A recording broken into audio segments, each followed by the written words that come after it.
Hello, Archana ma'am. Hello. So we'll just wait for a few more minutes for other panelists to join. Yeah, no problem. You can hear me? Yes, you're audible.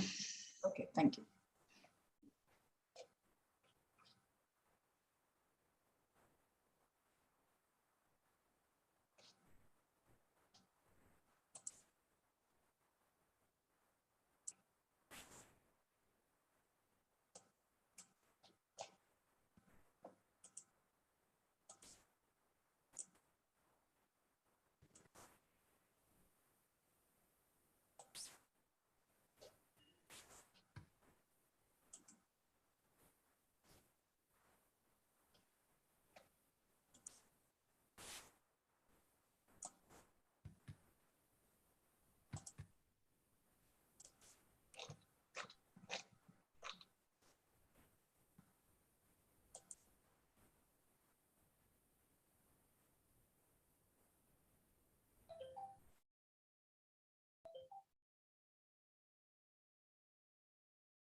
Hello, Ambarish sir. Hello. So, all set?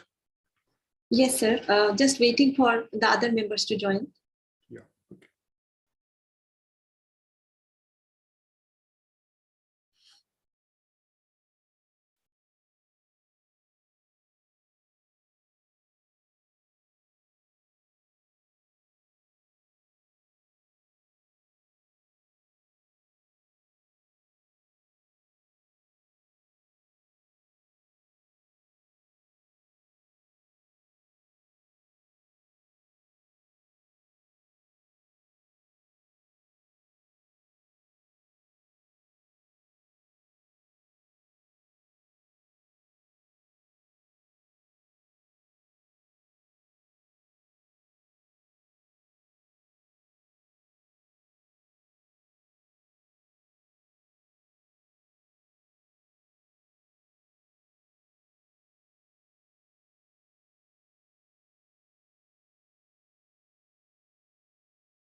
Welcome everybody in this 47th day of Global Communication Education Conclave GSEC.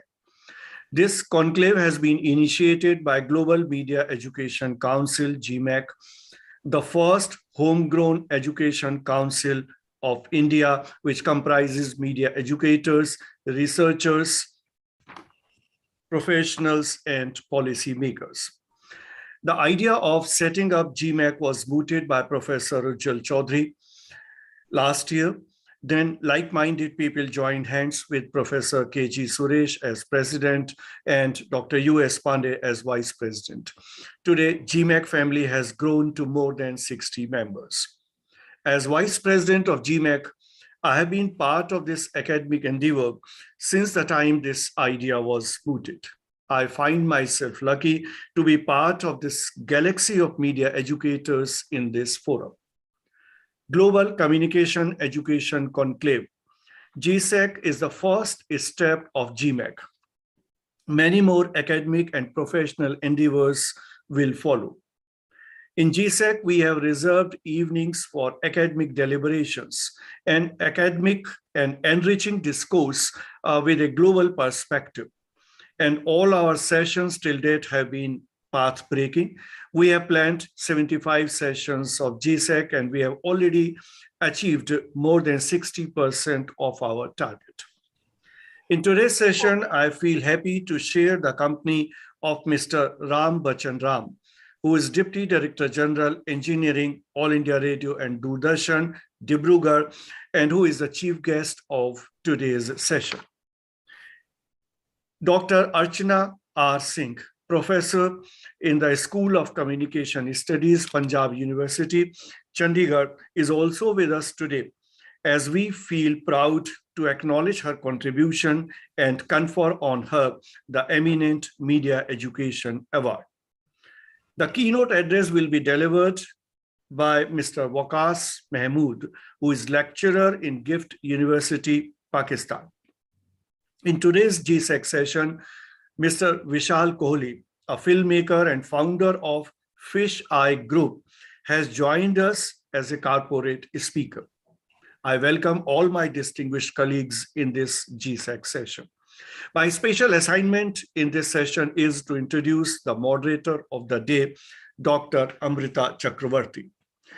Dr. Amrita is assistant professor in the Department of Languages, Literature, and Aesthetics, School of Liberal Studies in Pandit Deendayal Energy University, Gandhinagar, Gujarat. An enterprising and focused individual, Dr. Amrita has a total work experience of more than 13 years, which encompasses nearly 5 years in academics, over half a decade in secondary market research, and 3 years in marketing, counseling, and operations management. She has a proven track record in handling research projects across industries and regions. She has also trained her guns in leading teams, managing projects, and training and mentoring team members. Coupled with effective communication skills, she has also mastered the art of interpersonal relationship. Amrita has done her PhD in digital government public relations. She has a couple of postgraduate degrees, that is Master of Art in Journalism and Mass Communication, and postgraduate diploma in Business Administration in Marketing. She maintains a blend of academics with the art of communication, thus ensuring the overall development of learners. So I welcome Dr. Amrita Chakravarti, and I hand over the rein to her. Thank you indeed, Professor Saxena, for making me feel special. However, good vibes aside, during the next 90 minutes or so, I shall make an honest attempt at forgetting myself and being just an anchor for the day. Any show is always about the guest and never about the anchor. Let's today's show give rise to a new debate, a concept that is at the very root of any new innovation. Good evening, everyone. I might sound repetitive, however, allow me the privilege of introducing myself. I'm Dr. Amrita Chakravarti. I'm an assistant professor of mass communication at the School of Liberal Studies under Pandit Deendayal Energy University in Gandhinagar, Gujarat. I would like to announce that GMEC is the knowledge partner in international conference ICANN 5, which is to be held from April 21st to 30th, 2022, on the theme of inclusivity, convergence, and alternative negotiations. Delhi Metropolitan Education hosts this conference in association with Deakin University, Melbourne, Australia. Media scholars can submit their paper for ICANN 5. Just as I speak, an unfathomable war on the eastern corridor of Europe. Innocent civilians are being killed and properties worth billions are being destroyed. As war-mongering leaders message their respective inflated egos, historians script yet another dark chapter in the contemporary global history. This, however, is not the primary thesis of my submission here. As important as global politics is, we would primarily focus on the role of international media in covering the conundrum. A careful scan through the popular discourse would reveal that the mainstream media is more focused on the political and economic ramification of the current crisis. In fact, it would not be too far away from reality if I were to say that the media is practically treating the loss of lives as collateral damages. We do not have to be rocket scientists to understand that media here is being driven by partisan and commercial interests. The current war only has political and economic impact on people who control the global media. While I do not have any inhibition about commerce, and I truly believe in media being a sustainable business, the fact remains that nothing is more important than human lives. Human beings are not puppets. They are not artifacts. Human beings constitute the light of the world, and no human atrocity can be justified under any pretext. With the increasing influence of digitization on daily media affairs, the human touch seems to be becoming less pronounced.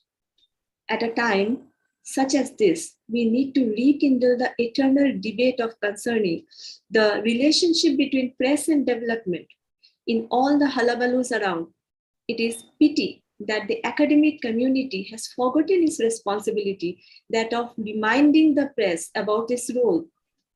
Today, more than ever, the press needs to redirect its energy towards people and the coverage of issues that afflict the larger section of the society. As cliched as it might sound in the contemporary age of instant gratification, meticulous and empathetic coverage of issues concerning the development of people is the need of the hour. Therefore, the global press has to focus on the sufferings of people in Ukraine and make a case for the immediate suspension of hostilities. A pacifist, people-centric model of the press would go a long way in ensuring that such a dark episode is not repeated anytime in future. The two previous world wars have not taught us anything primarily because of the press field. Let the media community understand its primordial responsibility this time and ensure that the focus is rightfully on the people and their issues and not on the rulers who create havoc at the drop of hats. Now, let me give a brief of today's speakers and their topics. We have the chief guest. He is Mr. Ram Bachan Ram. He is working as the Deputy Director General Engineering for All India Radio and Doordarshan in Dibrugarh. He will be talking on the topic, the role of Prasar Bharati in New Age Communication. We have the eminent media educator, Professor Dr. Archana R. Singh. She is working as a professor at the School of Communication Studies in Punjab University, Chandigarh. And ma'am will be delivering a lecture on health communication. We have our keynote speaker, Waqas Mahmood. He is working as the lecturer at Govt University, Pakistan. He'll be talking on the role of media in building peace between Pakistan and India. And we have our corporate speaker, Vishal Kohli. He's a filmmaker and the founder of Fish Eye Group. He'll be talking about traversing the film world, a journey uncut. Now, I'm thrilled to introduce our chief guest, Mr. Ram Bachan Ram, a senior bureaucrat. Mr. Ram is currently working as the Deputy Director General of Engineering for All India Radio and Doordarshan at Dibrugarh in Assam. He is an Indian Engineering Service IES officer from the batch of 1991. A technocrat by profession, he has an inclination for education and learning. He also has a master's in business administration in human resource management from Indira Gandhi National Open University, IGNOU. Mr. Ram, the podium belongs to you. Over to you. Namaskar. I have also acquired my MTech degree in IT from GGS IPU Delhi, in addition to MBA from that. And thanks for calling to me to join this session. Before starting, I would like to tell you that I am heading about 30 stations under me, like Dibrugarh, Jorhat, Pasighat, Teju, and other many small stations. I joined just 1 year back. Now I am going to start without wasting my time. It is a limited duration, so I will start my presentation just now. Actually, our prime duty is to run the stations of All India Radio and Doordarshan, which are under my control. So I have rectified more than 10 stations which were not functioning. And by Saturday, Sunday journey, I have restarted and now it is functioning. So now I am just briefing through my slides.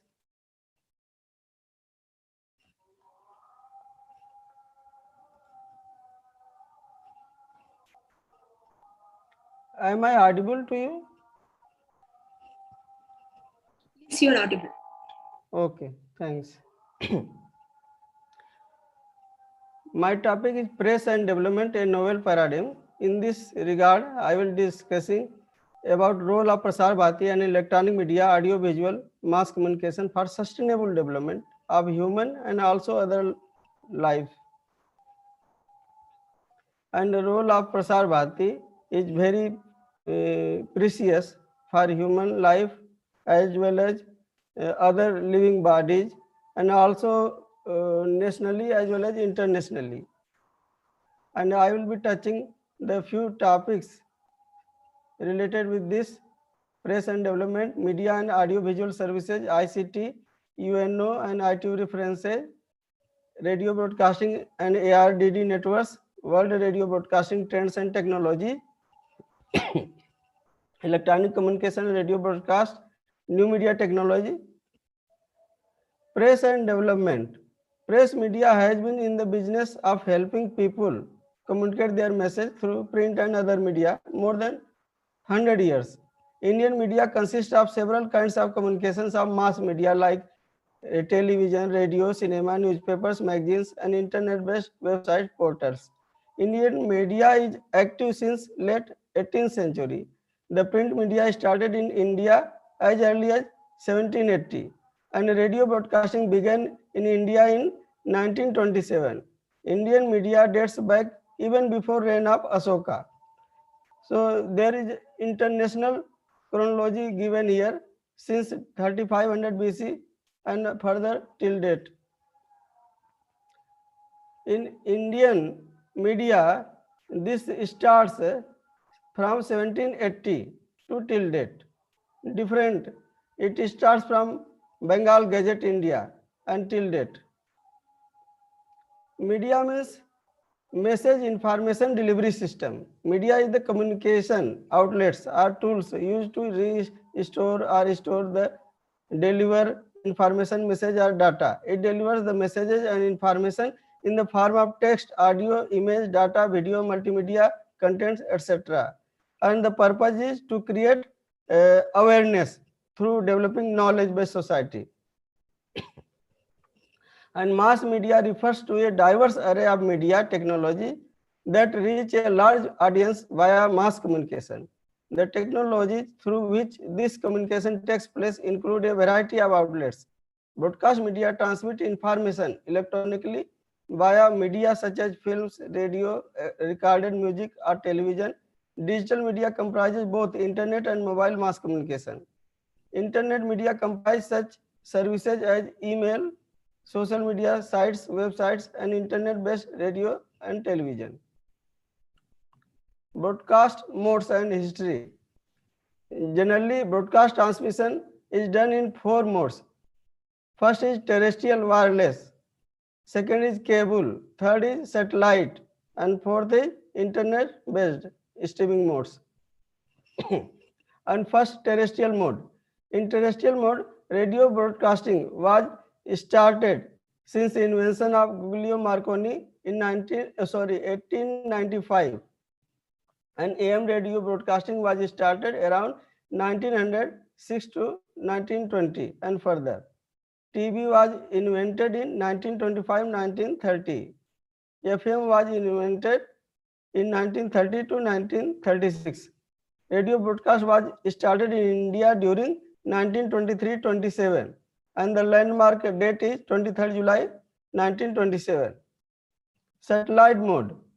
It was started since 23rd July 1962. Direct broadcast satellite was started since 30th May 1974.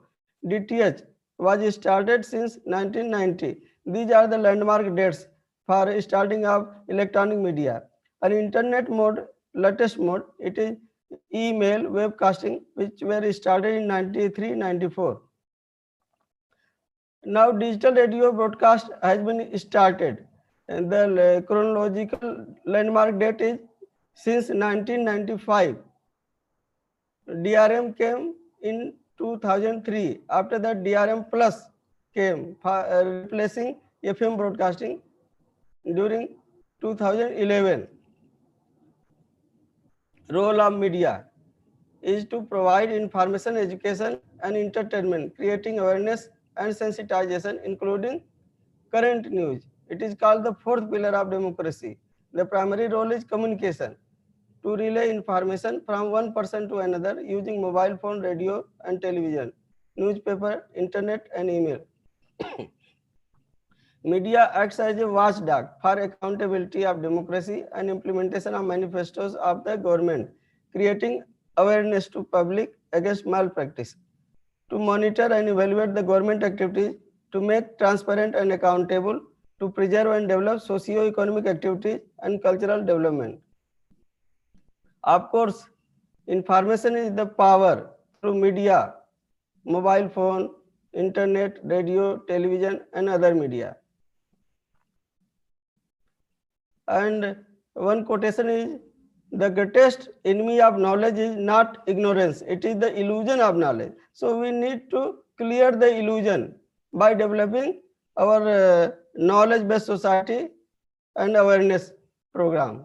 We need to update and improve the system by adequate information knowledge system. Types of media: print media, non-print media, electronic media, social media. These are varieties of media. So, like television, radio, newspaper, magazine, books, internet, advertisement. There are traditional media and other category new media. So these are various kinds of media. I am moving next to media uses perception senses to send and receive messages, information with intended meaning and purpose. And there are generally 5 human senses: touch, sight, hearing, smell, and taste. Through these senses, the information is transmitted from one person to other and from one place to another. Sensing organs associated with each sense send information to brain to help us to understand and perceive the world around us. These are the 5 senses.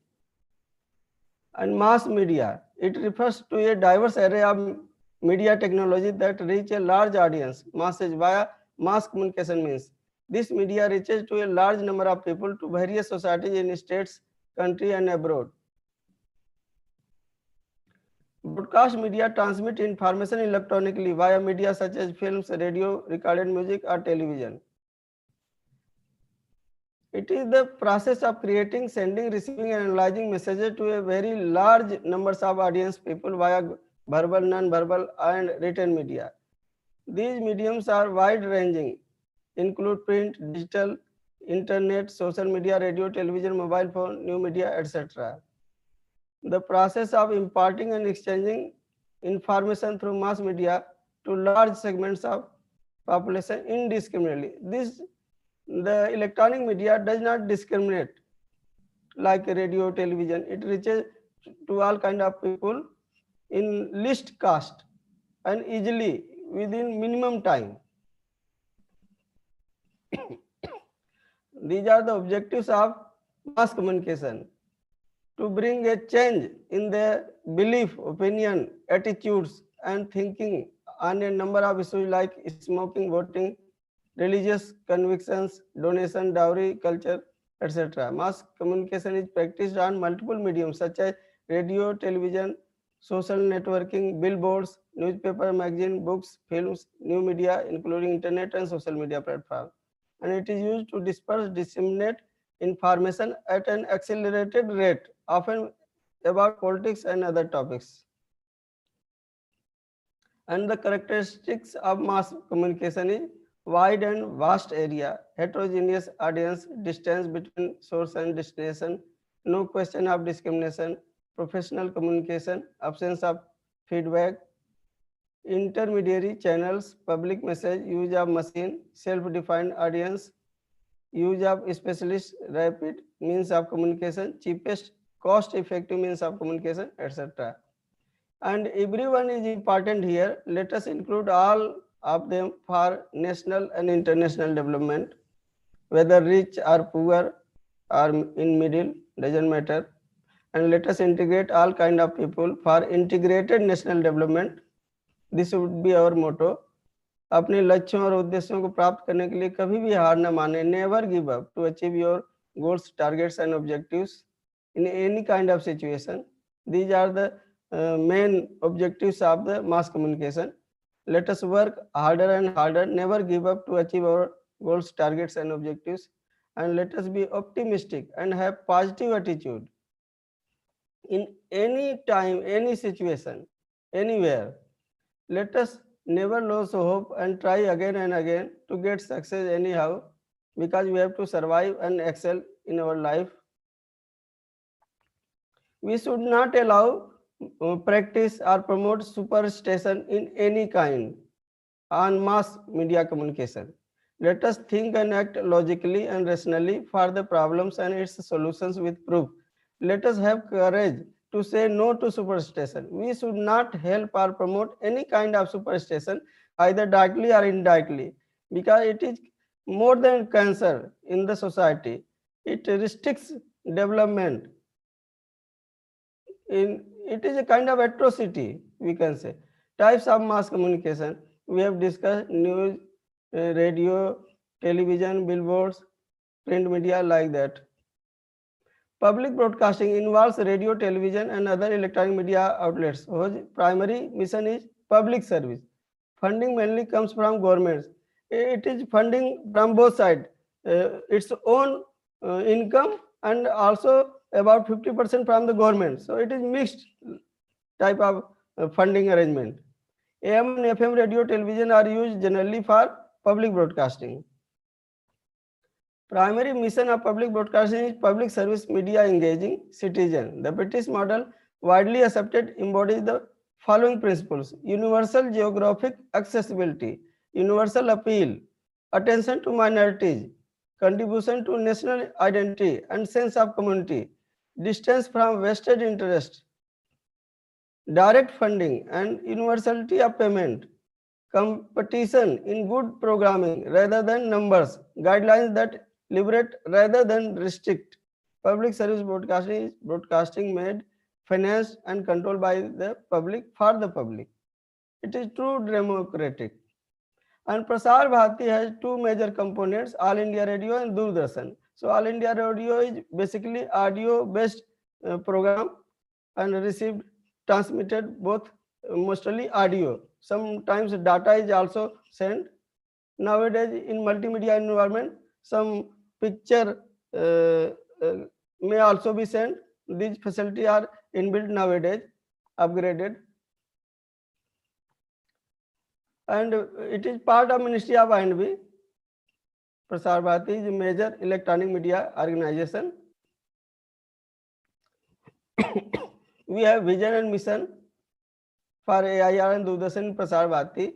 Like vision, committed to empower all kind of masses citizens by assuring safety and security in dissemination of information and program for education and entertainment by using state-of-the-art technology. And motto is Bahujan Hitay, Bahujan Sukhay. Mission is to assure safety and security of the systems, to uphold and strengthen unity and national integrity, to develop powerful electronic mass communication medium to reach most of the people of the country and abroad, to broadcast timely, updated, objective, comprehensive and balanced news and major events, to achieve international standards, cooperation and global harmony, to promote research and development. And the goals are to develop well-informed and educated society with safety and security. And the roles are act as national public service broadcaster in electronic media. And main objective is to inform, educate and entertain large masses, all kinds of people. And we deliver audio visual services. And there are other kind of media like social media, which are very interactive in digital platform nowadays. And types of social media are many kinds of, like Facebook, YouTube, WhatsApp, like that. So here 2018 figure you can visualize these social media, also called new media. These are the numbers of users. So Facebook is the largest, and also competitor is YouTube and Twitter. Social media platforms are personal networks, interest-based networks, e-commerce, media sharing networks, discussion forums, bookmarking sites, social publishing, online reviews, and it has chronological landmark date since 1978. And 2020 figure you can visualize. Facebook is the largest number of users. Second is YouTube. Third is WhatsApp. And in radio broadcasting, we focus on sound. And sound is the major component. And audio is part of the sound which are in the hearing range. And the frequency is 20 Hz to 20 kilohertz. And audio signal is electrical representation of the sound which is in hearing range. And we monitor 3 range of frequencies within 20 Hz to 20 kilohertz. So low frequency 20 Hz to 300 Hz, and mid frequency 300 Hz to 5 kilohertz, and high frequency is 5 kilohertz to 20 kilohertz, and mostly generated by musical instrument, human vocal cords, and loudspeakers. And in television, visual communication, we see following points like you control, like position, color, size, shape, orientation, and to create contrast, repetition, alignment, proximity, to communicate hierarchy, grouping, sequence to the viewer. These are the sequence. And in video, it refers to the moving picture accompanied by sound, such as a picture in television. Video of multimedia application gives a lot of information in a small duration of time. Digital video is useful in multimedia application for real life objects. It is an electronic medium of communication for recording, copying, playback, broadcasting, and display of moving visual media by CRT, flat panel, display, etc. Broadcasting is part of communication system. So we send the information through the communication mechanism. Broadcasting is also a part of telecommunication because we send the signals from one point to very distant point with the help of transmitter and antenna system, and the signal is received by the receivers. Broadcasting is a distribution of data, audio, and video to a dispersed audience via an electronic mass communication medium, typically using electromagnetic spectrum, RF radio frequency. It is a one-way model. And in ICT, it contains 2 parts, IT and communication system. And broadcasting is part of ICT. Communication acts of transferring and sending the messages, information from one point to other point, and also it has a feedback mechanism. Communication is a collection of individual communication networks like a transmission system, relay system, tributary stations, and data terminal equipment. And the key components of communication systems are sources, input transducers, transmitters, communication channel, receiver, output transducer, and others. Classification of communication media, transmission media are, it is wired, that is called guided system, other is wireless system. Which is wired, that is guided system. Which is wireless, like radio, it is wireless system. So wired is divided into 3 parts: twisted, coaxial, optical. And wireless is radio waves, microwaves, and infrared, like that. Radio is a wireless communication technology which use radio waves, and the frequency in radio waves are 30 Hz to 300 MHz, and wavelength longer than infrared light. RF waves are generated by an electronic device called transmitter connected to an antenna which radiates the waves and received by a radio receiver with antenna. Information is carried over RF radio frequency waves. Audio, video, data are sent through the RF because it is carrier. It is the distribution of information, audio, and video content through this electronic communication transmitter system to a dispersed audience. It is unidirectional. There are top 15 problems of the people in the world. We need to look into this because we are public service broadcaster. This is global mandate. We need to carry on.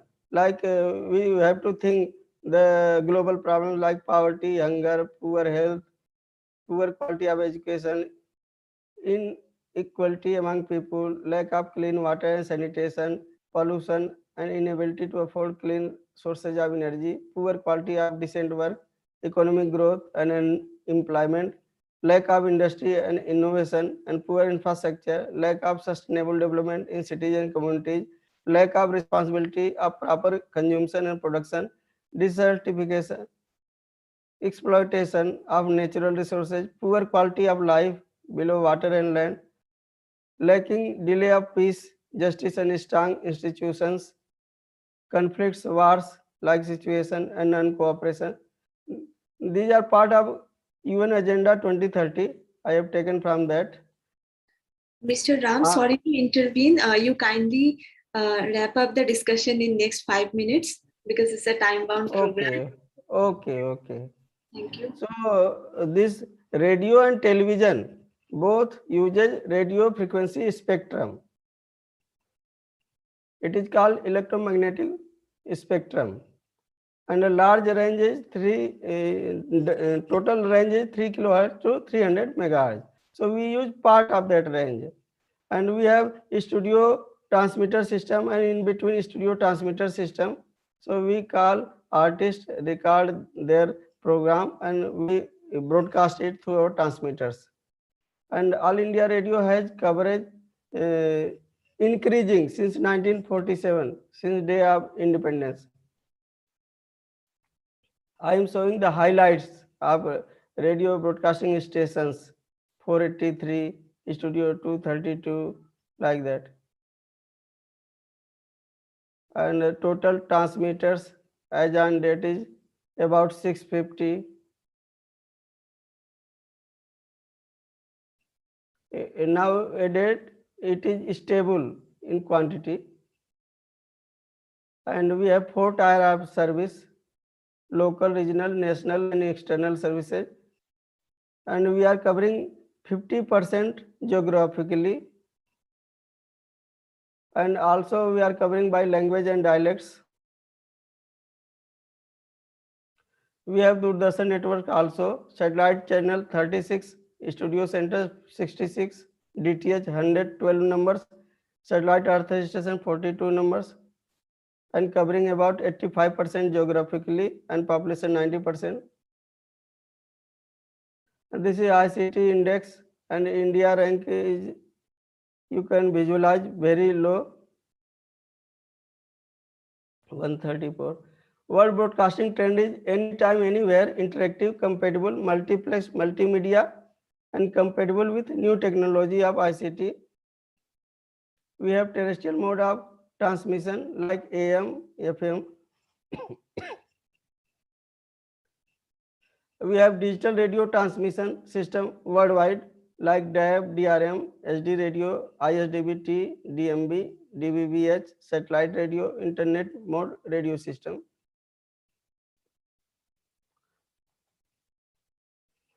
Different transmitter have different coverage. Latest technology DRM has been introduced in AM and FM frequency bands. These are the pictures given here. Digital technology has been launched since 95 and onwards. This is DRM transmission coverage worldwide. India is part of that. And we have installed several numbers of transmitters all over India for increasing the quality service for public welfare through our receiver system.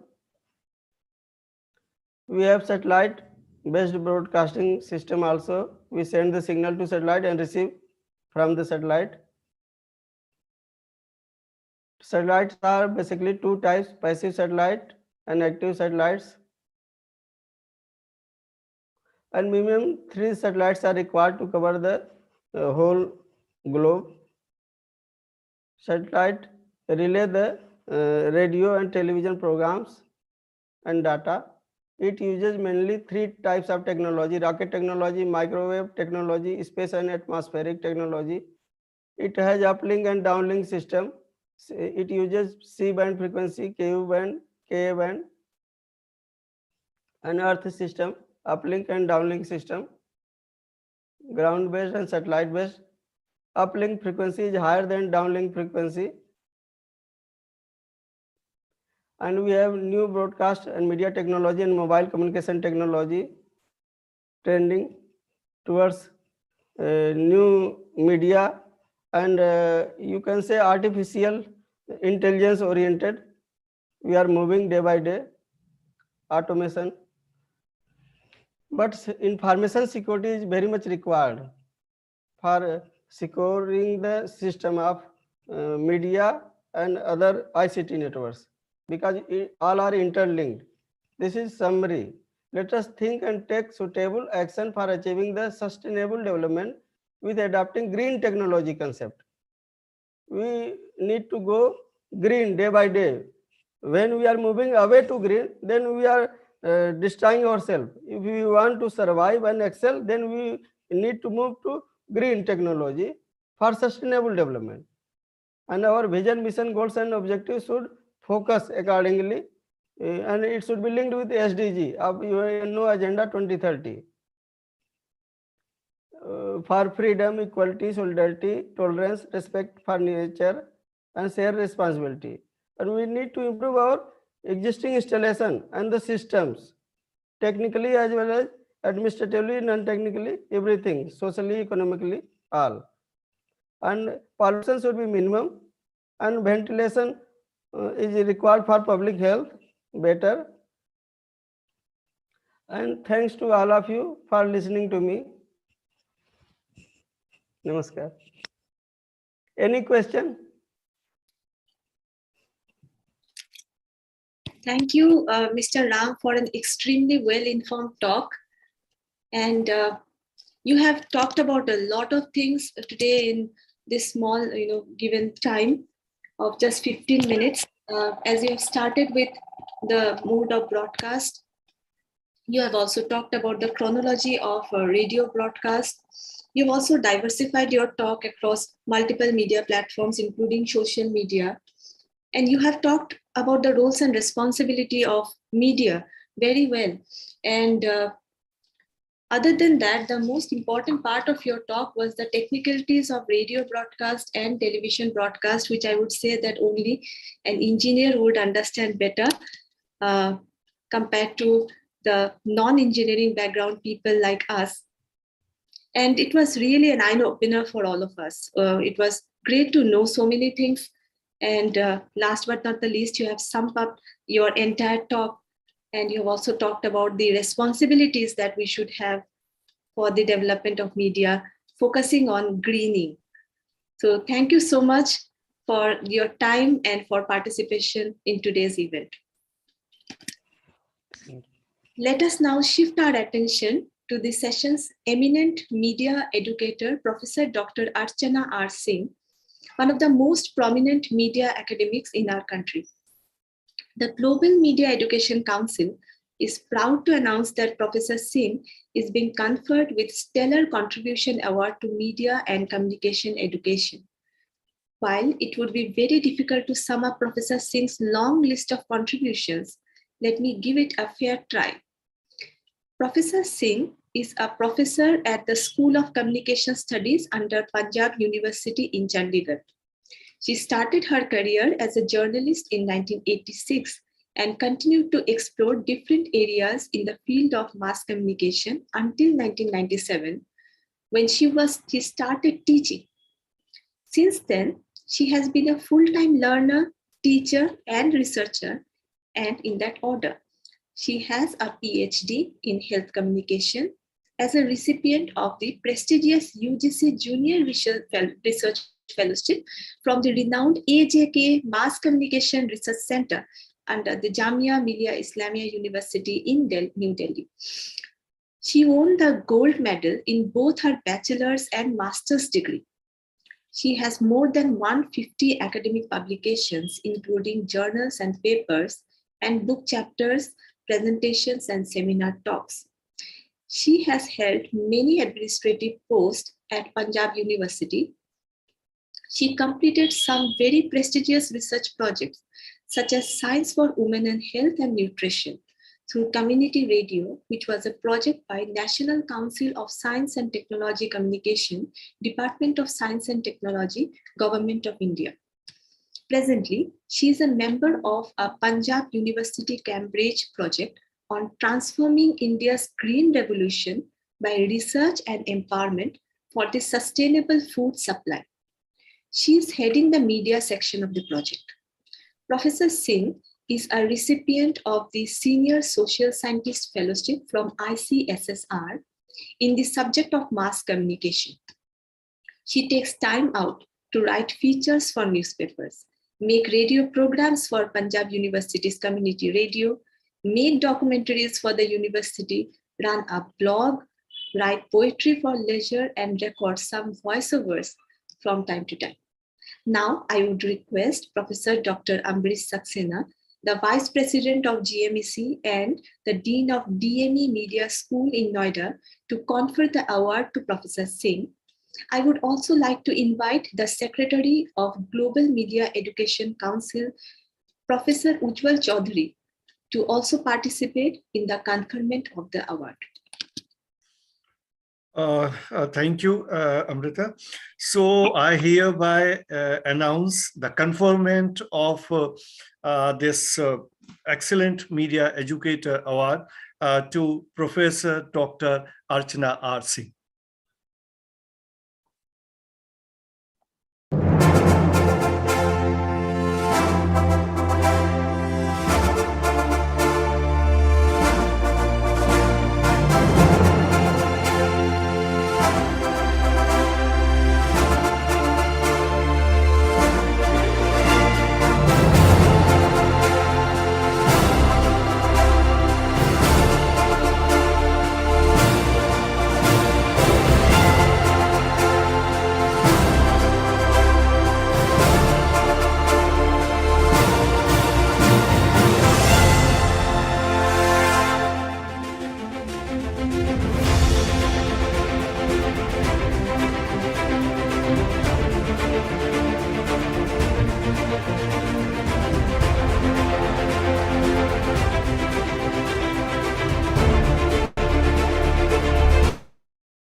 Indeed, it's a proud moment for all of us here at Congrats. GMAC.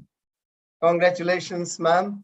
And it's a proud moment for all of us here at GMAC to confer this honor.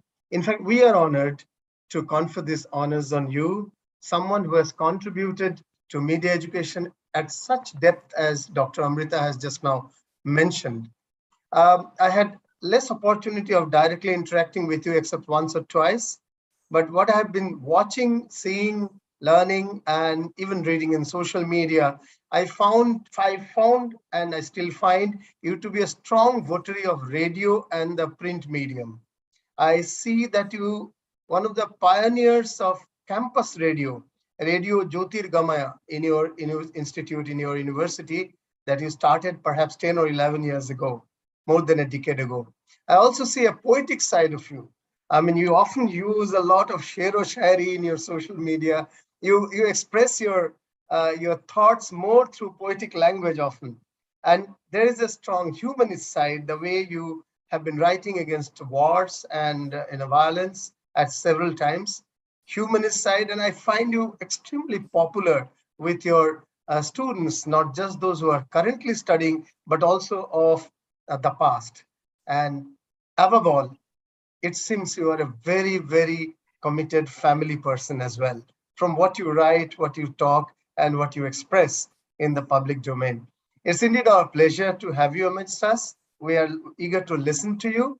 And since this is the only moment I shall be speaking, I also thank Mr. Ram Bachan Ram for a detailed, I mean, it needs real courage to present 100 slides in 16 minutes or 17 minutes. It really needs courage. And this is a great primer for any media education aspirant or someone who started learning media. This is a great primer. The technological part being much more detailed than a primer, no doubt. And it would be great to have your presentation, if you don't mind, which can be useful for learners in colleges and universities. I'm also very happy to see Vishal. And I think I'm seeing Vishal after the university days, perhaps, though online. It's been very long. Very, very Good long. to see you, sir. Should be more than a decade. I mean, Decade. more than 12, 13 years, right? Yeah. Yes, sir. Yeah. Yes. So, Hindu मत में कहा जाता है 12 वर्ष में एक युग होता है. हम एक युग के बाद Yes. मिल रहे हैं. ट्रेजेडी ये है कि ऑनलाइन मिल रहे हैं, ऑफलाइन नहीं. Yeah, absolutely. Absolutely. And finally, GMAC is very proud to have Waqas Mahmood with us, Professor Waqas Mahmood. We had Bangladeshi scholars in GMAC. As you have been knowing, this is the 48th session Dr. Saxena told at the very beginning. Out of 75, 48. And we already had 3 or 4 Bangladeshi scholars. We had one very well-known Nepali scholar, Nirmal Mani Adhikari, Dr. Nirmal Mani Adhikari, Sadharanikaran. The concept of Sadharanikaran is his. So, but we never had a Pakistani speaker. We are really very happy to have you amidst us today. Back to Amrita to call Dr. Singh for her talk, for the talk that we are waiting for. Over to you, Professor Singh. We are actually waiting with bated breath to know more about health communication, your expertise, your subject area. Over to you, ma'am.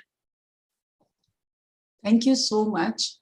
I have to begin by telling you how overwhelmed I am with all the fanfare that you just did for me. I wish it was an offline session and I started feeling like a star, getting the award and everything. Thank you so much, all of you there. And good evening. First of all, other than the award, I'm also thankful that you called me. You invited me to this August gathering. I'm looking forward to the talks by my fellow panelists, and I thoroughly enjoyed the talk by Mr. Ram. And I see that the panelists ahead of me, they have very, very relevant topics. I've been asked to speak on health communication, and I suppose one that, I work in the area of health communication, and secondly, maybe it is because in the last couple of years, we have realized the importance of the subject. Our newspapers, they wrote constantly about health issues, television headlines screamed about it, and social media was constantly abuzz with COVID coverage. So although the apt topic for today, considering what is happening in the world, would have been crisis communication or war reporting, but the health crisis which we faced in the last 2 years and still continue to get affected by it was something which media had never faced before. So it remains an important topic forever. So I'm starting from there, really. Health coverage and communication campaigns or campaign strategies, they can actually lead to policy formations, actions on part of governments or health personnel. They can act as motivators and guides for the common man and be further used to generate solutions. The manner in which mass media is able to influence the significance of events in the minds of the public is the core emphasis of very often cited theory, the agenda setting. Media is perceived as not only to have the ability to tell the masses what to think, but it also is successful in telling them what to think about. So despite social media promising interesting insight into the detection of this crisis, rapid communication in an emergency, it is the national newspaper coverage that continues to be the central point, of framing public and policy discourse on security and health issues, especially, and emergencies, especially. Health communication, if it is done well, it can calm frayed nerves, and it can also save lives. But if it is not done well, it can lead to chaos. And we have seen that in the last couple of years. So during the start of the pandemic, I, along with 2 other researchers, we started to study the coverage given to COVID by Indian media. This study, it resulted in 4 different papers and book chapters and everything. So I'm just talking about one particular study and a little bit about what I discovered. So this is a study titled Covering the COVID, a verbal visual analysis of leading newspapers of India. So we explored the coverage of COVID-19 on the front pages of 2 highest circulating Indian newspapers. We used the purposive sampling method. The main purpose was to identify the individual-centric or structural-centric approach of the news stories and the presence or absence of agenda or frame. We observed, and this is a study done through proper sampling, we observed that government agenda has been promoted through both the story headlines and also through use of pictures. As government agenda evolved from policy decisions, economic impact to medical, educational, safety decisions that were being taken, and as advisories which were being given to the readers. The study also pointed out towards defining the problem by educating through large stories on front pages. So this was done during the COVID coverage. Event-oriented stories were more in number, and the reason could be that the story was constantly evolving. The stories had bad news value more than good, but the tone of the story was found to be positive. In all the aspects of this study, the frames have been to promote the policy agenda through media agenda to turn into public agenda.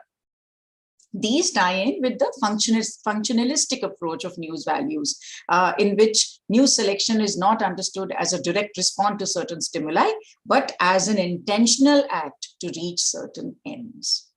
Overall, my study stresses on day-to-day decision-making by the newspapers in the absence of a set contingency plan. We were not prepared. We had no idea, how to cover this great pandemic that we were facing. So what we did, we started taking the government advisories and publishing it just like that, devoting full front pages to advisories, using government sources for the stories, writing multi-deck headlines, placing above the fold stories, creating new columns for data sharing. This was a good part, and that was done a lot. Using scareheads, this was sensationalism. Scareheads in color, red color. These were all different measures that were taken by newspapers. That's about the study which I did. But I came across many other interesting headlines from everywhere in the world, when I was doing my review of literature. So I just wanted to share some headlines which I came across, which were not part of my study, not in my sample papers, but from other papers. Coronavirus vaccines contain nanotechnology microchips to control humans. Vodka can be used as hand sanitizer. Eating garlic prevents coronavirus. Netflix launched COVID-19 to promote its new series. Drinking cow urine protects against COVID-19. Russia have released lions to enforce social distancing. These are not fringe ideas advocated by small groups, but newspapers printed these ideas and social media have seen them go viral. In times of scientific uncertainties, it is not only unwise, but also unethical to spread falsehood, rumor, and fear amongst the masses. Now, censorship also seems ineffective when media try to get rid of any uncertainties in public messages via censoring. They could create a backlash with more distrust of the public towards media and politicians. More research and training in risk communication and media management is needed to prepare future communicators for future pandemics. Communication in the times of scientific and governmental uncertainties such as pandemic is difficult, I agree. But it is possible only when people trust the authority of the news source. Trust determines how people remember, how they interpret and respond to public health messages. And thus, trust can determine whether communications are successful in increasing motivation and intention to adapt or maintain recommended self-proactive actions or protective actions. All this is determined by how much trust you have in the source of media that you are using. Now, research also has shown how developing and implementing preparedness plans could build public trust. So that means it is not only when we are faced with the pandemic that we start to write about it. That is only writing reactive stories. We also need to be proactive about it and begin preparedness plans beforehand, so that we are ready when we are faced with a situation like this, and we don't, create headlines like we have lately seen. And I'm observing the headlines of the war coverage also, and I'm scandalized with some of them. They are not only exaggerated, sensational, but sometimes totally false. So, and now it is also common knowledge that how people consume news is changing. More and more people, especially the young people, are turning to social media to get their daily news. This everybody knows. Still, we are only beginning to understand how this development affects people's perception of consumed news stories. It has been observed that distribution via social media affects the credibility of the story. The more it is distributed through social media, the less it is likely to be in the policy making at a later stage. So I cannot say right now how good or bad it is to keep on sending forth all news via social media. That is what is happening. Even before it comes into the newspaper, it is already there in the social media. And then it goes through all the twists and turns, which we may or may not, which may or may not be factually correct. Yeah. Yes.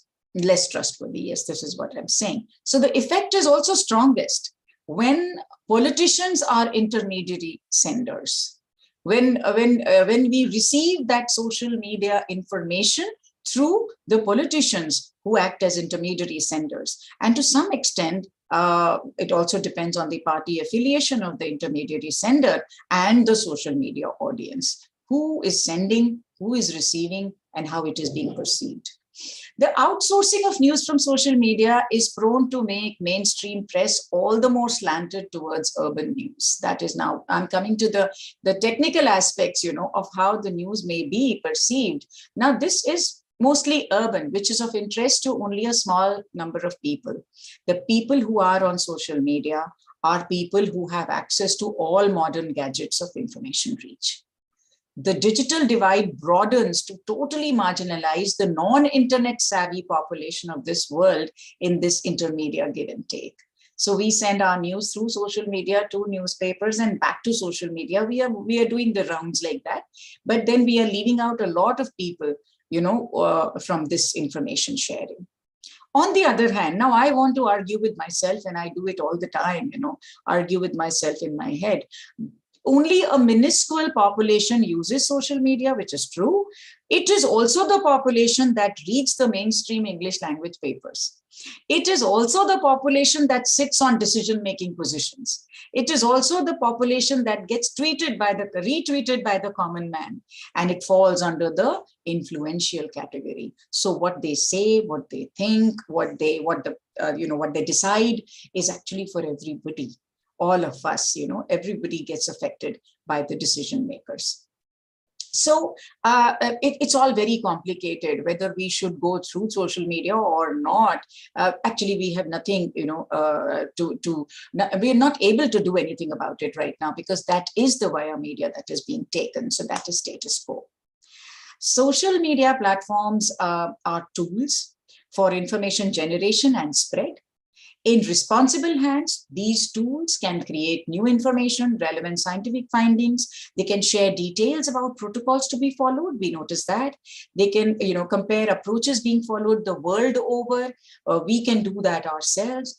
They remove geographical boundaries. Yet, the same media can also spread falsehood and conspiracy theories and other rumors. So studies, they also show that the public prefers social media as it provides emotional support during such times. Emotional support because we are in a filter bubble. So we continue to locate that aspect of social media that gels with our thinking, that suits our thinking, and we continue to, give and take messages from there. So the more we continue to gel with our like-minded entities within social media, more we are likely to get some kind of emotional support.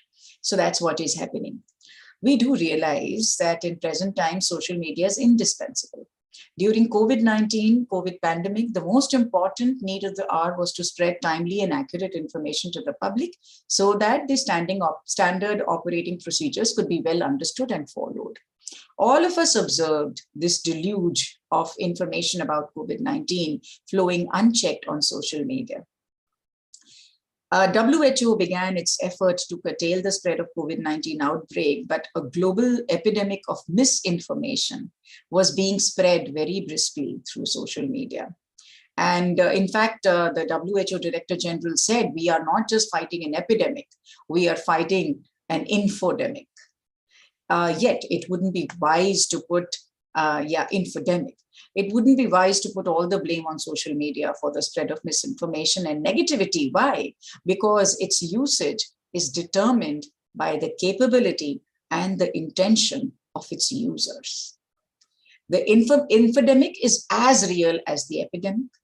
And if we have learned something from this pandemic, this epidemic, is that we, the media educators, the learning that we take, our takeaway should be that we should create future journalists who are able to take care of the infodemic aspect, because we really can't go out there and do much about the pandemic except being responsible citizens, but we can take care of the infodemic.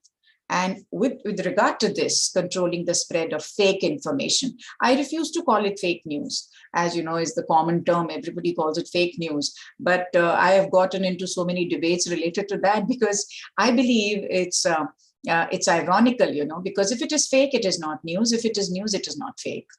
So you can't really put the two words together. News has to be an accurate and fair account. Only then we call it news. So if you're calling it fake, then call it fake information. This is what I believe. So fake information which is being spread. So there is a twofold solution to what we can do. One, empower the journalist. And we media educators are the best people to empower the journalist, the future journalist. And we have been trying to do that. Secondly, educate the masses. Media literacy is the most important need of the hour. Whether it is about reading your newspapers, participating in social media, getting into hot Facebook debates, media literacy is very, very important because each and every individual carries with him the paraphernalia for information generation and information dissemination. So we continue to do that. Regardless of whether it is true or false, we continue to forward messages without thinking. So media literacy, and I recommend here that every institute of media education in the country should have a media literacy program by which they should not only educate their own students, but also everybody else in the campus. If we begin here, we are going to be able to, or in the immediate society, we try to do it through Radio Jyotirgamay, but there are so many other ways that it can be done. Media literacy is one of the most important things I believe that should be done right now. And in addition to this, if we come up with a preparedness plan, as for our decision makers and policy makers, preparedness plan for media coverage, then we will be ready to face such unfortunate events in the future. Health has been on top of the mind, both of the common man and the policymaker right now. Media is acting as a bridge between the two. And so media should be in top form also. This is what I believe. I think we had 15 minutes each. So I'm going to stop here, but I see that there are a number of reactions. So are we taking questions right now, or are we taking it at the end of the session? I have seen people telling you thank you and for the interesting session that you have covered. As of now, I cannot see any question. But okay, it's just, so at least, there are thoughts that are coming to me from here. Yes, echo chambers. Yes, echo chambers is another word. I called it filter bubble. Filter bubble. It just sounds a little less scary. than an echo chamber.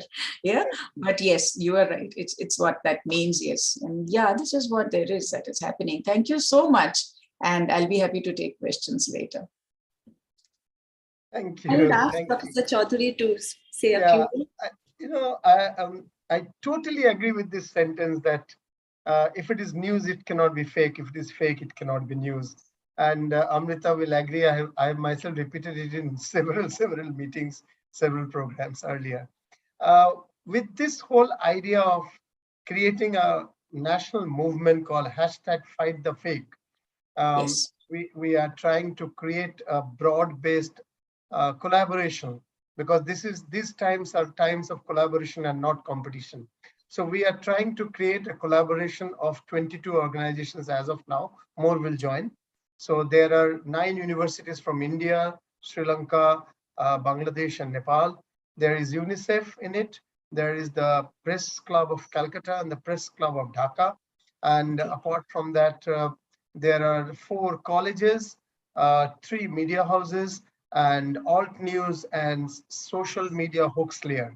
All of these together, we are trying to create a #FightTheFake movement. And it would be great to get your expertise there as well in Wonderful. times to come. Yeah, sure. And also involve your students in that whole work. This will be a GMAC initiative with 21 other organizations, including universities and all. In fact, even a World Teen Parliament, 72,000 teenagers are members there. So that also would be part of this whole journey. That's one thing I wanted to say. And also, small logistical issue. We will send the framed certificate by courier in some time for the honors, because that's also a part of the work. And this entire 1.5 hours, 2 hours program will be edited into a 1 hour compact program, which will be later on shared with all the speakers across the country, and also on YouTube, and shared with 700 institutes wherever media is taught in this country. I mean, the database, whatever we have got, there may be more institutes, but and beyond the country, even beyond the country, because it's not, there are 9 countries vice presidents in GMAC at this point of time. So that's one. And also 3 books we are planning. So one book will be 72 Jewels of Media Education of India, where we would require your contribution, which could be a write-up on this same topic that you spoke, plus your profile, which Amrita already has, and your smiling picture, which our designer has. So all that we require is the written article from you. That's all. That's all. Back to Amrita. Thank you, Professor Chaudhary. Thank you, Archana ma'am. It was such a nice experience to listen to you, to know more about health communication, and the research area that you talked about is extremely interesting. I would rather love to read that sometime, when you focused the research core area into the infodemic situation of the waves of the COVID-19 here in India. And as you rightly said, and we all know, while we teach or we learn media theory, that media actually propagates not just to what to think, but also is successful in deciding to what to think about. And that is what the agenda setting theory is really doing in the lives of people. And in your study, as you have found out the relation between the minuscule of population who are into social media, but this population is directly connected to the English newspaper readers, which is again the limited number of audience. And at the same time, this population is linked with the decision maker. This is something really, eye-opener for me, because I have always thought about it. And this is definitely an output of a research that I would say. And last but not the least, as Professor Chaudhary also rightly said, that there is nothing called as fake news. So if it is fake, then it is not news. And if it is news, then it cannot be fake, but rather, in a nutshell, it should be a fake information. So thank you so much, ma'am. Thank you for your time and delivering such a great lecture to all of us. We all have been enlightened by the information that you have shared.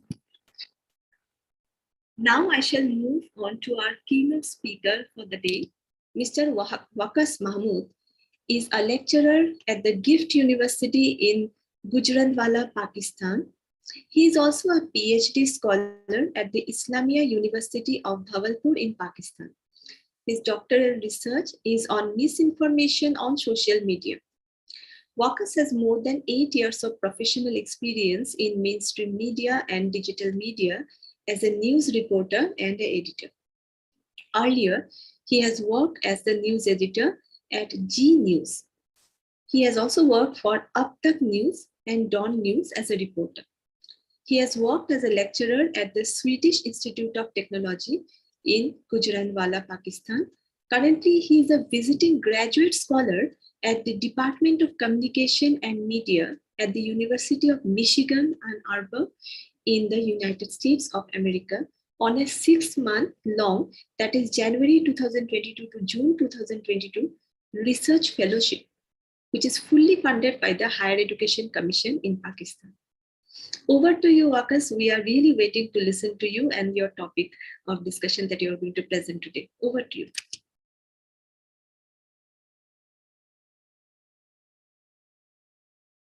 Kindly unmute yourself.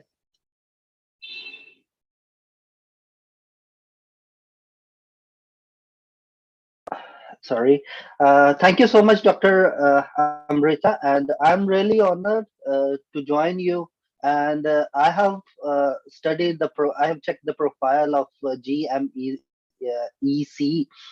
and I am really inspired that you have. I think it will become, if I'm not wrong, it may become the largest media education research council of the world. And I really impressed that you have a large number of experienced professors, not only the professors, even it is the combination of professionals and researchers and media education.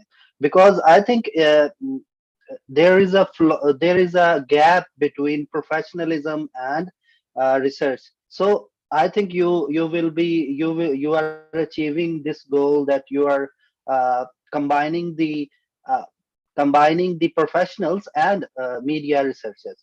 So I am really honored, and my topic is role of media in building peace between Pakistan and India. And it is very unfortunate that we are neighbors, but we have a lot of gaps between us, and there are very rare issues, but maybe major issues. But uh, we have a lot of similarities, but we have a lot of differences between among us. And let me start my discussion. Uh, as Mr. Ram Bachchan Ram very well explained the history of media, and it is the same history of Pakistani media, and because it is started from the 17th century from, I think, Bengal Gazette, and we are teaching the same history in Pakistan also. So before the partition, so you can judge that we have a lot of similarities among us. And I think it is the time media should change their attitude, not the Pakistani media, but Indian media is also should change their attitude towards the peace and towards the building relations between Pakistan and India. And I think it is very unfortunate that the media don't know or don't realize the advantages of this peace. Even there is a lot of earning media can easily generate with this kind of if Pakistan is if there is a peace between Pakistan and India, it is in the favor of the media and the business related to media and the persons and media channels, media organization, even film industries of both countries, even drama industries. both country can work together, and it is in the favor, and they can generate lot of income with this peace. So I think there is how can we build the peace between Pakistan and it? So I think it is the cultural diplomacy. It is the very good tool to build a peace between Pakistan and India, because there are a lot of similarities in culture in Pakistan, almost living style, even dresses, even dresses, even food is also, and living style, food, and even weather, even crops, almost same in the both countries. People love biryani and other things here, and also across the border.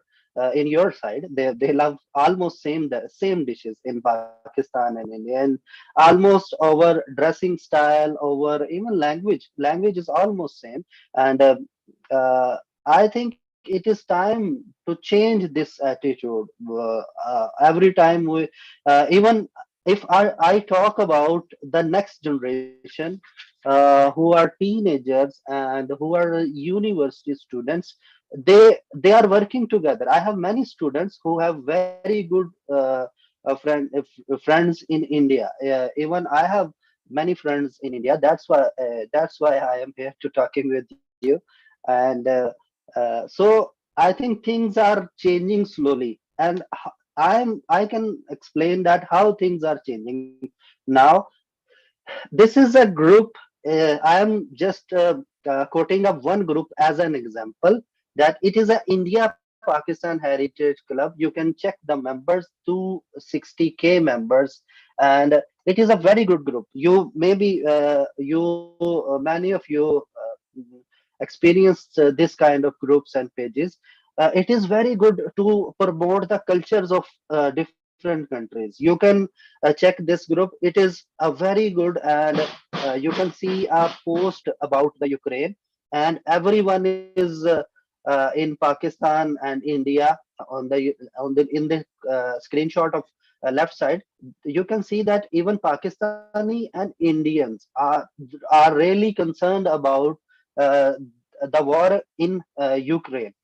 So both are saying that Modi ji and Imran Khan should play their role, and they must talk to other countries. Even they can talk to Russia, and even they should talk the European Union to stop this kind of war. Even they should play their role. Uh, uh, they should play their role to build peace. Even you can see the other post, they are promoting the Urdu language and Hindi language, and there are a lot of stories you can see in this kind of groups.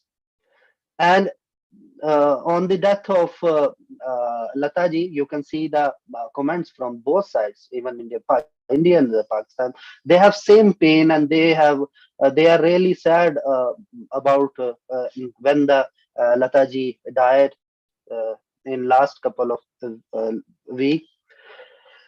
Other things, I think we just promote two things: culture and fun is sports. Even if we all this if we put all these sports aside, just promote the cricket.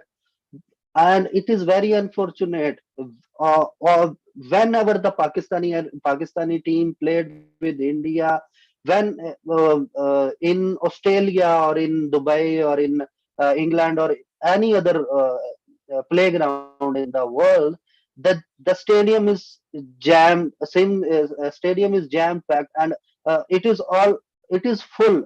It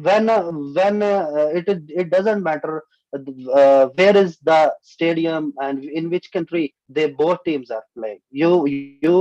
We have experienced lot of times, even when they play when a Pakistani team went to India, I think in 2010, or maybe I'm wrong.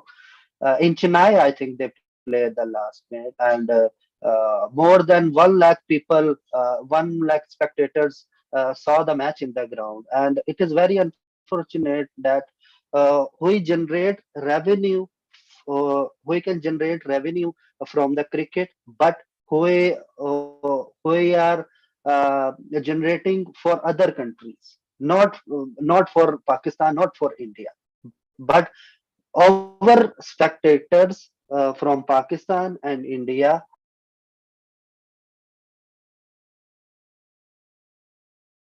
are paying for the Indian Cricket Board or Pakistani Cricket Board. They are paying for others.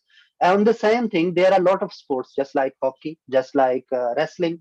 Because I belongs to Gujranwala, and Gujranwala is really famous for the wrestlers. And there are lot of international kabaddi players and lot of wrestlers. And uh, Pakistani players are really respectful for the Indians, and Indian players are really respectful for Pakistani people, and Pakistani always get sport. Pakistani always support the uh, Indian players, and meanwhile, on your side, Indian uh, people always like to host Pakistani players. So we just focus on two things, and you can say that you can experience that when a media covers a match between Pakistan and India, you can check their rating and you can check their business from generating from the advertisements. So it is in the favor of media. But media, unfortunately, media is not understanding it. But if we can see on the previous slide, and over you can say that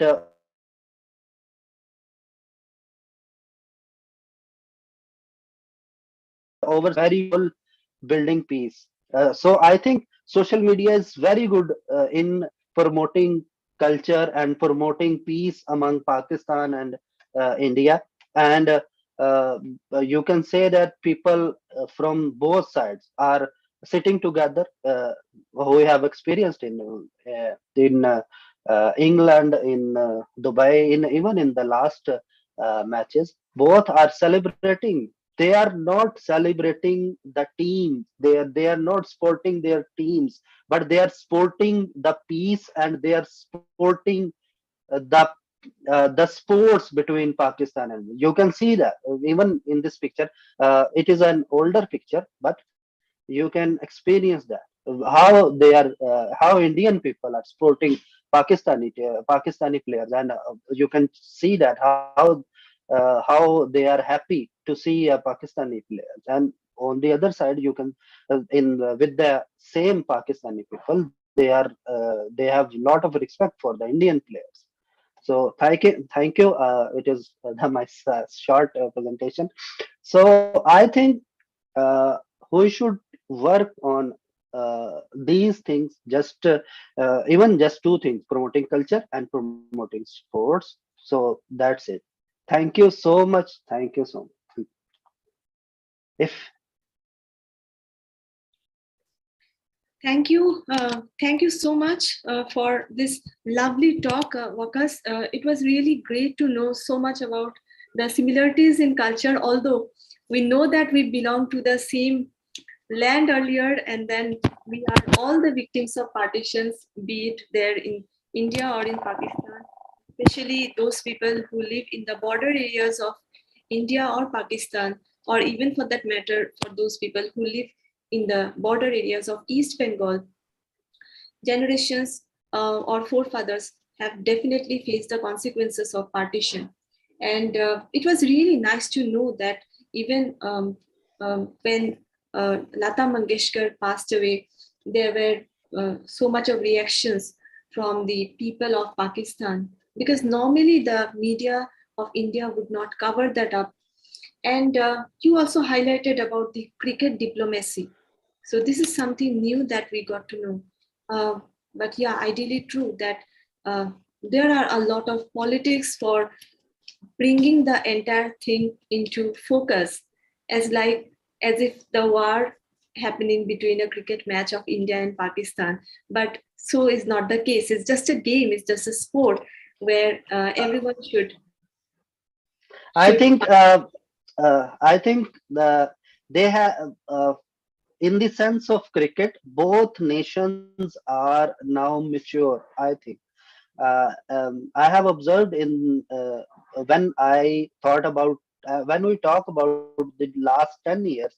Before the 10 years in 2011 to 2012, matches just like the war between Pakistan and. But now both nations and both. It is very good that both media from the both sides are mature now. They are taking cricket as a very good sports, and in the last match, you can see the news that both are discussing about that. How we can build peace using cricket. And I think India is a larger country, and the media from India uh, is very much larger and greater than Pakistan. So I think they should play their vital role. Even they have played their role in the sense of Mahuna movie, and just like a movie from Salman Khan. I think I don't know. I just forgot the name. Bajrangi Bhaijaan. Bajrangi Bhaijaan. Yeah, thank you, Mr. Vishal. Bajrangi Bhai. Indian movies have played very good role in this sense.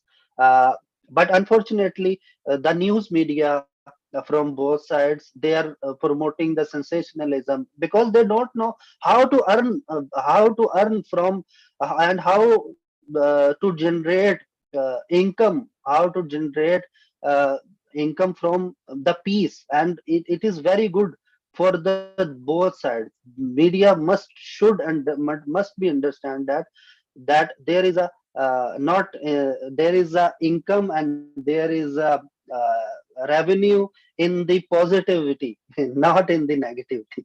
Thank you. Very rightly said, Wakas, extremely correct about your approach that there is lot to do with positivity and not with negativity. And at the end of the day, we all would love peace and tranquility in this world to live in. Thank you so much, Wakas. Thank you so much. Thank you. Well, let us take a break from the hardcore academic discourses and look at an alternate paradigm. In the process, let us shift our focus to the industry for some time. While academics jargonize, at times industry professionals de-jargonize. With the objectives, we have with us a filmmaker and an entrepreneur who has seen the industry during its ups and downs. Let me introduce Mr. Vishal Kohli, a filmmaker and a photographer. Vishal has over 12 years of experience in the industry. With a feature film that is available on Amazon Prime, a feature documentary on an IPL team, a TEDx event, a television show, many advertising films, and corporate films to his credit. Vishal has worked with clients from across the globe in a variety of sectors like education, manufacturing, media, real estate, sports, social affairs, and technology.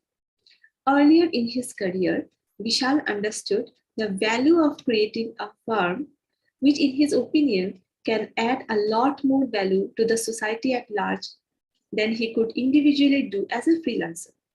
Fish Eye Group was thus established and today has operations in Gurgaon and Chandigarh. As a personal mission, Vishal conducts filmmaking workshops and mentors artists in their journey. A four-time national basketball player, he earned Masters in Audiovisual Production from Symbiosis in Pune and has a B.Tech in Telecom and IT from Punjab University in Chandigarh.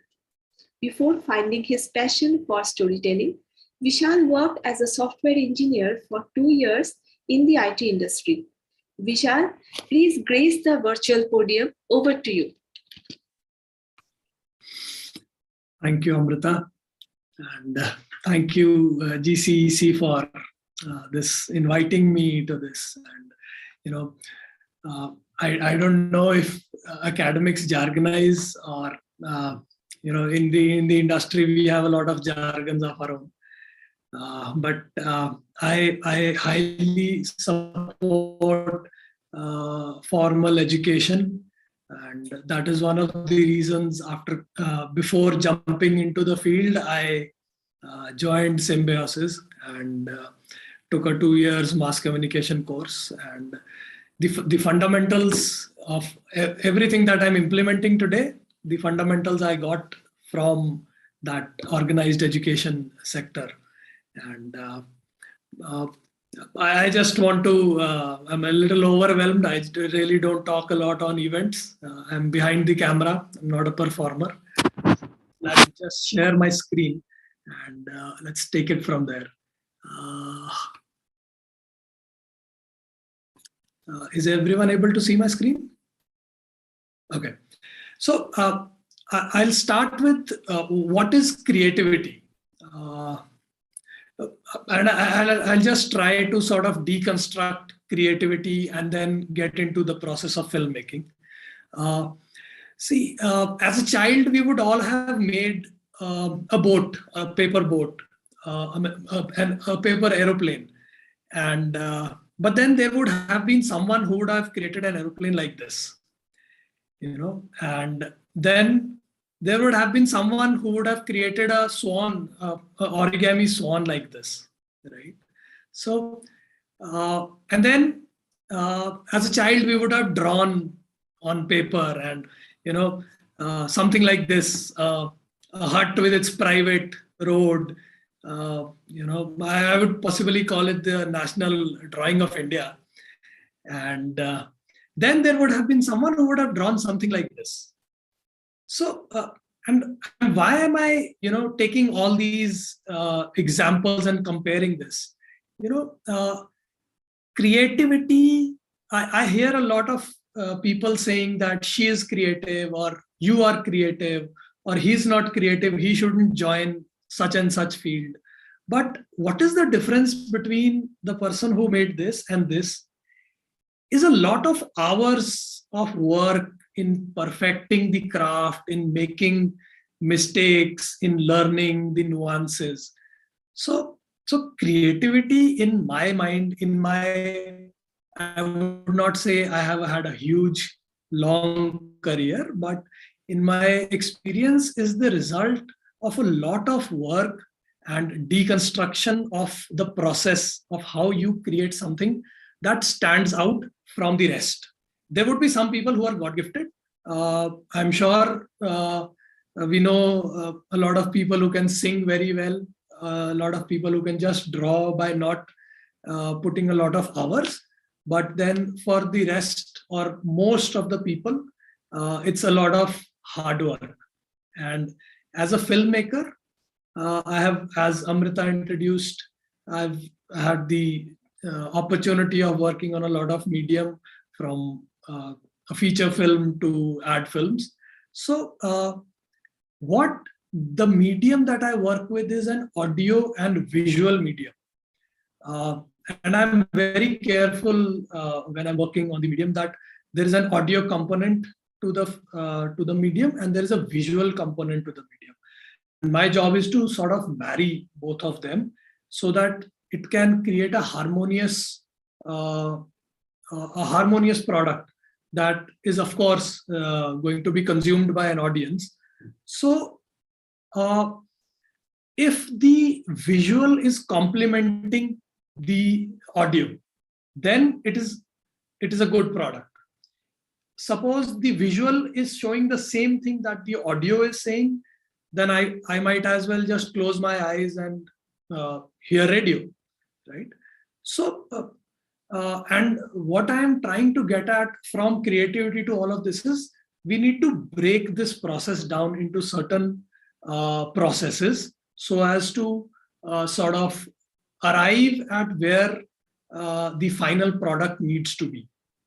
So the end result is, obviously we have identified an audience, be it a feature film, be it an ad film, be it a documentary, be it a corporate film. You need to create this content for an audience. We are not going to create content and keep it at home. So this audience needs to see this story, and the story has to be such that it engages the audience and delivers a message. There has to be a message. As Mr. Ram was talking about, a lot of dissemination of information is happening. And as Archana ma'am was also talking about, it is going to affect someone to take some action. So before I get into this process of pre-production, production, and post-production, I just wanted to make this point that this is an audio and visual medium, and we are going to marry this. So all the formats, be it feature film, be it ad film, they are going to have the same aim, that is going to deliver a message. So when we start with the pre-production, what are we going to do in pre-production? We are going to understand this message, and we are going to sort of plan everything that is going to create the film. So we are going to create a script, we are going to create a short breakdown, we are going to create a storyboard, we are going to finalize the actors, we are going to scout for locations, we are going to finalize the team members. And pre-production is an extensive process which I see a lot of people foregoing. And I've seen things go bad on the set just because people did not plan properly, because the script wasn't made, because the short breakdown wasn't done. Say, for example, let's take an example that everyone understands simply for the sake of simplicity, because say Shah Rukh Khan and Kareena Kapoor are in a shot, and it's a lot of expense to get these big stars on set. So if your shot is not planned and that day goes by, you're never going to recover that.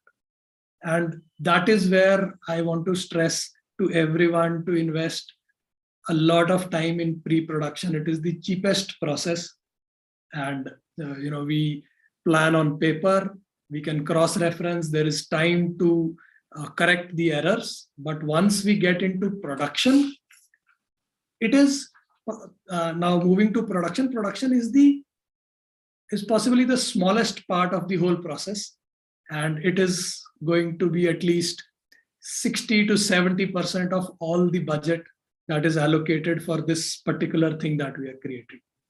So 60% of the budget in 20% of the total time, we can understand the gravity of doing pre-production, having a proper all the planning done. As we say, if we fail to plan, we are planning to fail. So through this forum, I just want to stress to the students and to everyone who is out there that please invest a lot of time in pre-production. It is a process where you can iron out a lot of things, and it is going to save a lot of heartache during the production process. So now we move to production. Production is where we are on the set or on the location. There is lights, there is camera, there is action happening. This is where the glamour quotient of our industry stems from.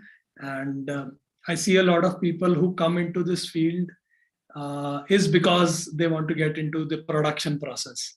And nothing against anyone who wants to join any of these three processes, but there is a lot more that goes before the production and even after the production. So say we've completed the shoot, and then all the fun and everything is over.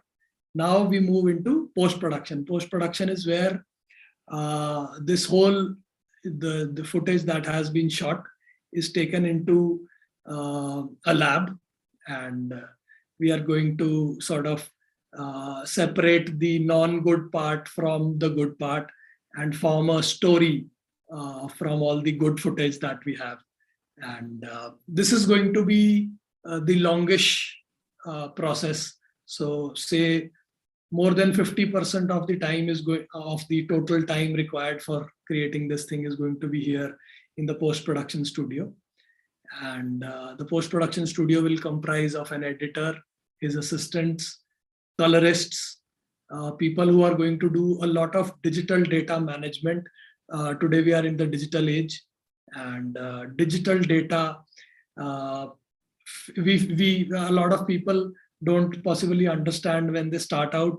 Digital data, jitna usne hame convenience diya, it is even very tricky to handle it. So on my production, we create anywhere from a single backup to up to 5 backups, depending on what kind of place we are shooting and what kind of budgets we have. So digital data management has emerged as a huge field within our film industry. So then once the post-production is done, editing is done, coloring is done, maybe some dubbing is required, music is done, graphics are going to be done, a final whole as audio and visual married thing is created. And that is what is a video. It can be a film, it can be an ad film.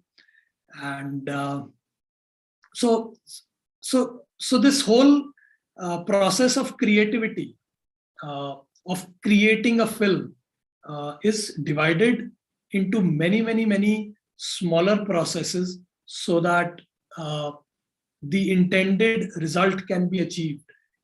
I'm in this field, maybe I don't know how many jargons I have used till now, but we are doing the implementation part of it, and in implementation nothing can go wrong.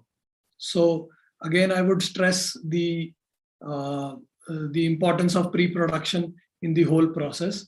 And so as a director, we are dealing with creativity as well as a lot of technology. So there is cameras, there is lights, there is editing happening. So right from starting the script to when the final product is created, there is a single thread that has to flow. And there are so many teams that are involved. There are a lot of other team leaders, obviously. And so creativity, to my mind, after this experience, is that we are doing hard work, we are planning, and finally skillfully executing the whole thing with a team. So without a team, I don't think anyone can be a filmmaker. The biggest of filmmakers work with the best of teams. So that's how I'll end my presentation. Thank you.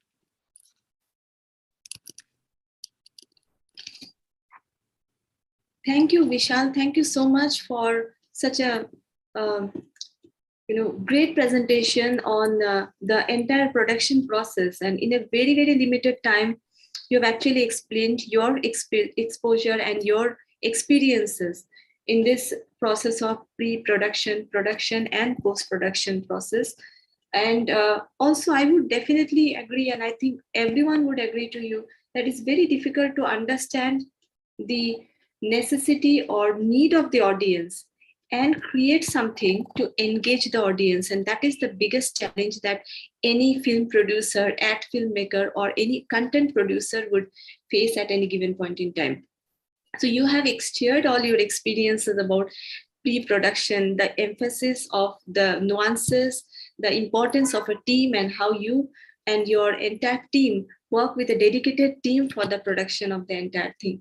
So thank you so much, Vishal. Thank you really for giving your time and enlightening all of us with the experience that you have.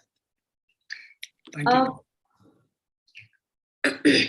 So we have come towards the end of our program today, and it was indeed a pleasure to host Mr. Rambajan Ram, a bureaucrat par excellence. We thank him from the core of our heart. Professor Singh enriched the discussion with her extremely learned talk on health communication. Thank you, ma'am, for gracing today's occasion. Mr. Mahmood presented us a perspective from the other country. We take this opportunity to thank you. Vishal was brilliant in bringing an industry standpoint to the discussion. Thank you so much, Vishal. We are indeed thankful to you. I also thank Professor K.G. Suresh, Professor Ujjwal Chaudhary, and Dr. Uma Shankar Pandey for running the show efficiently. It is also contingent upon me to thank Professor Dr. Ambrish Saxena for introducing me as the moderator of the day. I also thank all those who work tirelessly to make this show a design, technology, and content success.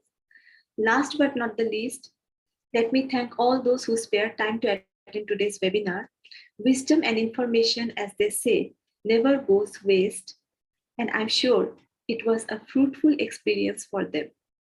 We shall again congregate for the 48th day of GCEC 2021-22 on March 5th, 2022, and Dr. Debilal Mishra will be the moderator for the given day. Thank you all and have a great week ahead. Thank you, and here we end the program for today. Thank you. Amrita, thank you very much. Amrita, you had just recovered from Thank COVID, you so much. COVID, and we can't understand that. And really, really thank you to have taken the responsibility of organizing the 46th, 7th evening, 47th event in this series, in spite of just recovering from illness. And wish you all success ahead. Dr. Saxena, the last word will always be yours. Our dear Vice President. Thank you, Professor Ujjwal Chaudhary. It was indeed a pleasure to be part of this session. And though, I mean, whether I am introducing some moderator or not, I try to be there in most of the sessions because ultimately it's a great learning experience, and the kind of experiment that you have initiated has grown to this extent that I mean, we are close to reaching 50 mark very soon, and then finally we will cross over the 75 episodes, and then the future endeavors that are already in the pipeline that you are going to introduce very shortly, particularly the media literacy program, which is very much need of the hour. And there also, I believe that the fake has to be fought in any case, whichever way we interpret it. But then that has to be fought with all vigor. And we have to have a campaign at the global level to meet that kind of challenge, which is very much there in the media spectrum, in the mainstream media or in the social media. So it's a great platform wherein we all are connecting, and we hope that this kind of endeavor, this collective endeavor will going to succeed. Thank you all. There are many reasons that this event would be remembered this evening, but one significant point is we had our first ever Pakistani speaker, and I'm really happy and thankful to Amrita for, as you know by now, that every evening is led by a working committee professor, and this time it was Amrita in this case. Thankful to her for bringing in Pakistani professor here, and he speaking so nicely, and particularly the spirit with which I'll remember this sentence that he has spoken. Walker, you have spoken. Wakas, you have spoken. Wakas, right? K-A-S, right? Q-A-S. Yes, Vakas. Wakas. Yes, Wakas. exactly. Sorry, I'm sorry. And thank you. Very that sentence I'll remember. They do not know how to generate income from peace.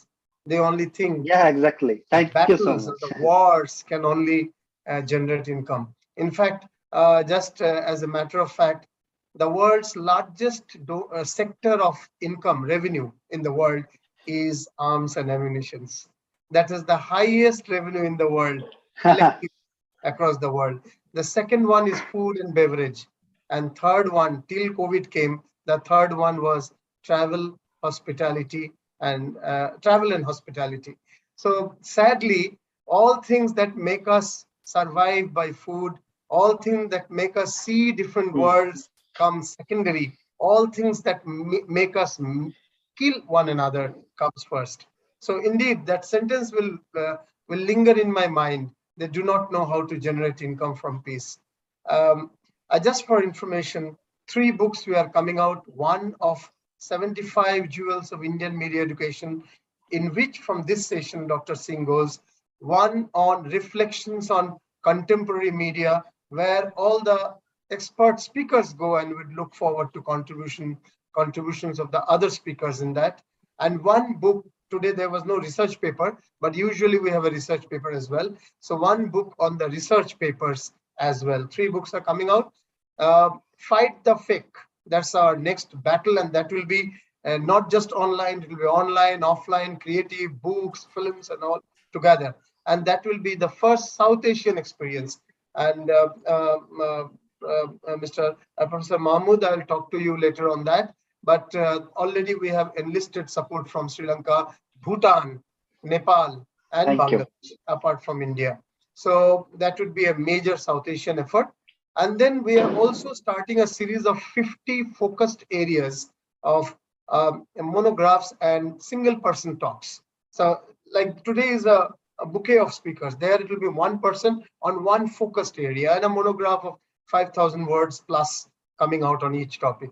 Then we have also identified 50 areas where new age communication focus has to be there, and normally no course or syllabus is made. For example, media revenues. How do you monetize media platforms? Not very well known courses are there. For example, understanding of social media in current context. There are many such areas. So we have already listed those 50. There is a team working on that. The 50 syllabus topics is led by Punita, Dr. Punita from Chennai, and Dr. Gauri Chakrabarti from Bennett University. And the project on 50 areas of focused research is being led by Dr. Shunayan Bhattacharjee of Adamas University and Dr. Ankuran Datta of Govt University. And we are also going to have in the month of September internship and placement fest online, where 500 youngsters from all over the country, 50 institutions will participate, and 40 to 50 companies will participate, being led by Ambarishji, Manisha Kadri, and Ashish Kulkarni. Dr. Manisha Kadri, Dr. Amrish Saxena, and Mr. Ashish Kulkarni from the industry side. So these are some of the things. We are also hoping that with the support of UNICEF, we'll have a first physical meet of GMAC in Darjeeling in the month of October. I mean, the time is not yet finalized, but UNICEF has decided to support it. So we are looking at that program as well. And the first global physical meet in my current university, Daffodil University in Dhaka, in the month of January 2023. So these are the things we are looking forward to over the next 1 year, from this March to next March. Thank you. And once again, thanking Amrita, because charity always begins and ends at home. She was the organizer on behalf of GMAC. Thanking Amrita and thanking all others. Good night. Thank you. Good night. Thank you. Thank you so much.